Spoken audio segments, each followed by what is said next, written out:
And Hinder, in his more simple design, I mean, I want to tell you that it's not the most refined design. He just went for loose detent. You know, down up. People say down up. Doesn't have to be down up. It could just be, it just has to be in towards the blade, and away from the blade. You know, and it'll do it. So is that my preferred? That's my preferred, because then I know that I opened the knife. I know I did it. I can feel it because I did it. You know, I can feel it happen, especially with a frame lock. That is more consistent, more reliable. Now you look at other ways to open it now. So you look at these Spydercos. You can flick it with your finger. You can use your thumb. All those go back to the idea of, where was your hand when it happened? Are you going to reposition your hand? That's movement. There's this rule too in every martial arts class thing is just this. You never let go of your weapon, whether it be a stick or a nunchuck. You never actually let go. You don't actually do this. You always hold on to it. They even say you lock your wrist. You hold on to it, and this is why these things like this are so good. Because when this is in my left hand, you see, that's more gross motor, more consistent. You see, doing this, I can mess up, and I have to get my thumb on a little tip. Doing this is my entire finger. Doesn't matter if over here, over here. I just have to give it a nudge, and then a little wrist flick, and it opens. So you're looking for it, You're looking for that consistency, that not having to worry about a specific motion of something complex and requires fine motor skills, because these things are happening fast, and you want that consistency. And this goes into the detent too, because you want a knife that has a good detent. Because the last thing you want is when you're rolling around, if this goes apocalypse too, your knife to fall out or your knife to open. A knife should have a good detent.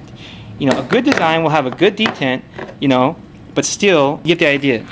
Okay, you want that ability still, but you still want it to have a good detent. That's a refined design. That means it's a good design. So that's why you go into flippers. I don't have my Hinder flipper here, but the idea is a flipper, same thing, that smooth action. Teflon washers, emphasize smooth. This is just Teflon washers. In survival settings, Teflon doesn't last as long and it can tear. You got, I think this has Teflon washers too.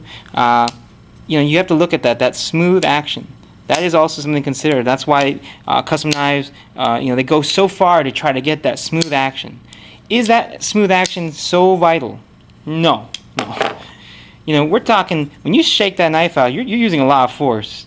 I mean, when you're timed to defend yourself and use your knife, you're not going to do it nice and soft. I mean, you're not going to say, oh, look, that's real nice and smooth, and go like this carefully.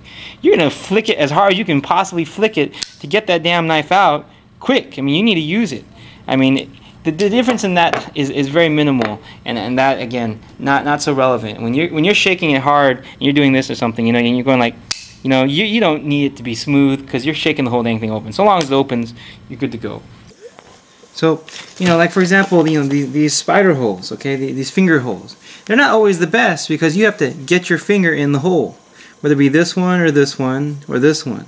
You have to try to put it in that hole, and even on these, heck, that's not a little bit better, because it is a little better because it's more of a width to put your finger in. But you understand what I'm saying? It's more fine motor. That's what these, bigger the hole, sure, a little bit easier, of course, But you see, like on a knife, like on knives that have a larger thumb lug that sticks out, you can do that, where you can just use your entire finger wherever it lands on it to just give it a flick open, And that's what I'm saying. Like even on this this one right here, the little Salis by M1, pretty cool knife. Same thing. It sticks out there. It's not like close to here, so you can get to it easy and do that. And that's, for me, I prefer that. You can't do that to the M1, you see, because it's a little too close. Now as for flippers too. Now flippers, me personally, I don't like flippers. I prefer, if I had to choose, for example, out of these combative edge knives right here, these two right here, I would take the Salis, because flippers to me, they pose a couple problems in that they require you to hold it, make sure you don't touch this. Two, for me in my pocket, it's possible to bump it. And I don't like that also. And then finally, I do love that the flipper provides a solid guard. But with so many knives now, including these choils, it's not really as relevant as before. But here's the reason why. You see, you give it a flick, okay? But look where my hand is. I mean, even if let's say I just went like this and, okay, right? Look how I'm holding the knife. I'm going to have to reposition. Meaning I got to get this finger over there. So I got to go like this and then turn the knife in my hand. I mean, that's a lot. That takes time. That's a lot of opportunity to lose grip, or I mean to drop the knife perhaps if you're it's a fight. It could be you just don't know. I mean, doing that and then going like that is not always the best. It really isn't. For me, I prefer not to have to do that, to hold it like this and go like that. Now, that's something to consider. I prefer thumb lugs. Thumb lugs that stick out, like on this Salus over here. This I prefer the most. Ones that just way out there, high up, easy access. Just use that pointing finger, get underneath there, and just give that flick like that. At least you can do the shake. That I like a lot too. That I think is a nice feature, especially when you have a knife that's got good detent, like this Trizula. So you have to realize, like that's the thing. This one, you see, the Bablum Tanto, good detent, right? But then when you want to, and remember, it's just this motion and then that. Okay, so also now let's talk about the handle shape too. Does count for deployment. What's a good example? The M1 combat veg. You see? Okay, see the M1 right here. You see it gets thinner towards here. So most of the bulk you're holding is up here. So when you do that shake and you flick it out like that, right? And you give it this, okay? Look how I'm holding it. And I'll tell you now, most of my grip is all off. Like my hand is all the way out here, and there's a big bulk for me to go around. So I have to now, if I was gripping up here, I have to now grip here, let go of here, turn that around here, and then grab it. It's slow. It's slow. Take into consideration the Bablum Tanto. Okay? But you see, there's this bulk towards the bottom. Okay, let me do it again. Okay? It's barely minimal. The amount of movement from here to here is minimal. And most of it actually can just be here. You see? Quicker, simpler. Things to consider, Truth is, there should be more of a bulk here for you to grab. Just like this. Just like Striders. A lot of designs utilize this idea, even this one, this bulk down there, So for example, like on a Sebenza, you see, very problematic, because if the thumb was on this side, you really can't get to it. And then in this way, it's just not tactical at all. Here's that Humnum Zan, you see? It's just too close. Always have to be your thumb. Detent's too strong to really give it a good flick. It's just too strong, but detent. Not really tactical. Okay, next then. Okay, make some progress. Grip and ergos, handle design. Okay, first of all, most tactical knives always do. Okay, grip is always important. There's always these corners. You'll see. There's always this here, 4 corners of you would say jimping for added traction. Okay. Now, I mean, that's what I'm saying. So do you choose a knife purely because of that?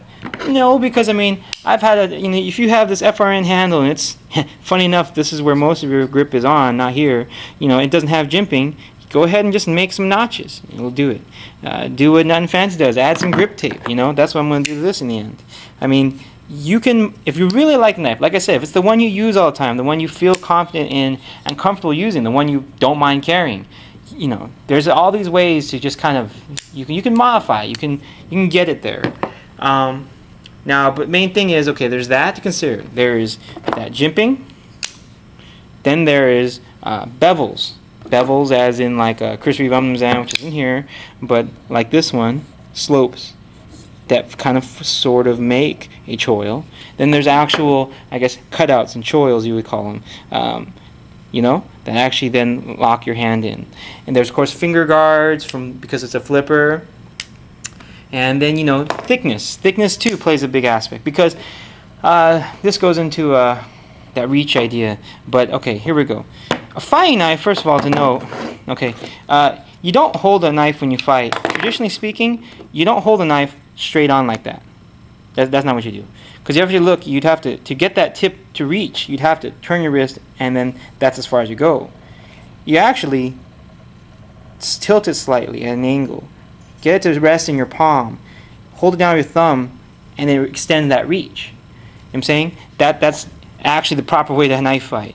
You know, and especially since we consider this, you hold it like this, then there's not as much. Sometimes it depends on like an S&G. There's movement here because it's a narrow area. A lot of these new knives keep doing that, and so you can't really grip it right. You know, it moves around in that soft skin, and you know you have to consider too. If you do this, what's to stop that from happening?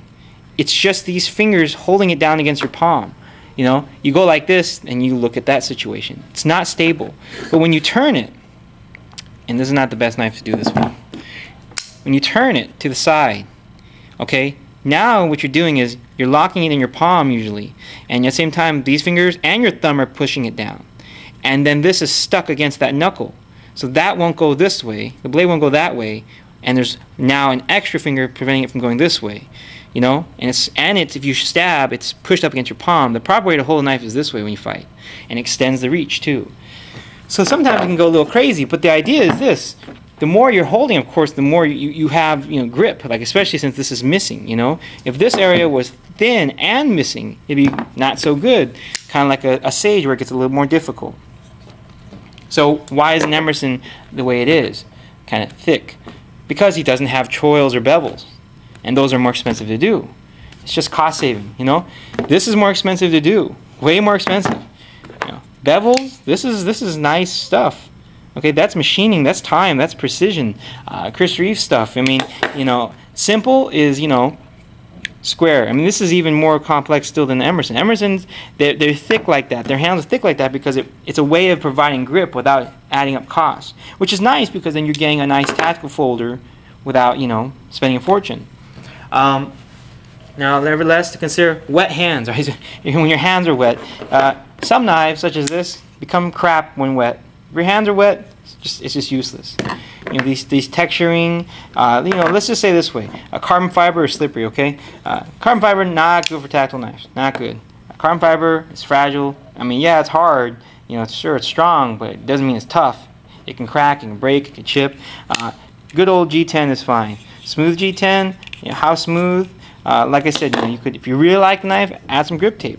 Add some kind of method to hold on to it. It kind of gets on the lanyards. We'll go on the lanyards up if you can fit it in. But the point is, yeah, you have to look at can you grip the knife even when wet? That's where choils become very important because they're mechanical. It's not can you the friction of your skin touching it. It's dang. It's a shape in your hand. It's stuck. Now that's the thing to consider. Now reverse grip. Okay, first of all, there are many. Okay, some people might contest this. Okay, but this is how I was trained.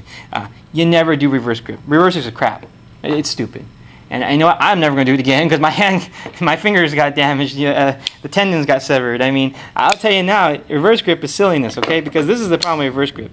You have. The only thing stopping your hand from sliding down the blade is your thumb. Okay, let's say there's this big deep choil, okay? Your pinky, you know what I'm saying? Your pinky and your thumb are what you're holding. I mean, is this a secure grip? No. I mean, this is that same logic, okay?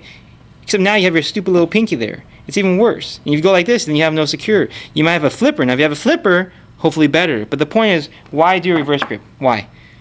When do you ever do this in a fight? If you were to slash at somebody, okay, why couldn't you just do this and have more reach and hold the knife properly? And it goes into that idea of, again, martial arts and stuff and all that training is you don't let go of your knife. You're not, you don't know if in the process of you switching grips, does someone sock you in the face when it happens. You have your knife, you got it open, you hold on to it and use it for what it was for. I mean, defend yourself and don't get fancy. You know what I mean? Try not to consider doing things that involve switching grip. Again, my suggestion: take it or leave it. For your own safety, I suggest against it. It's not necessary.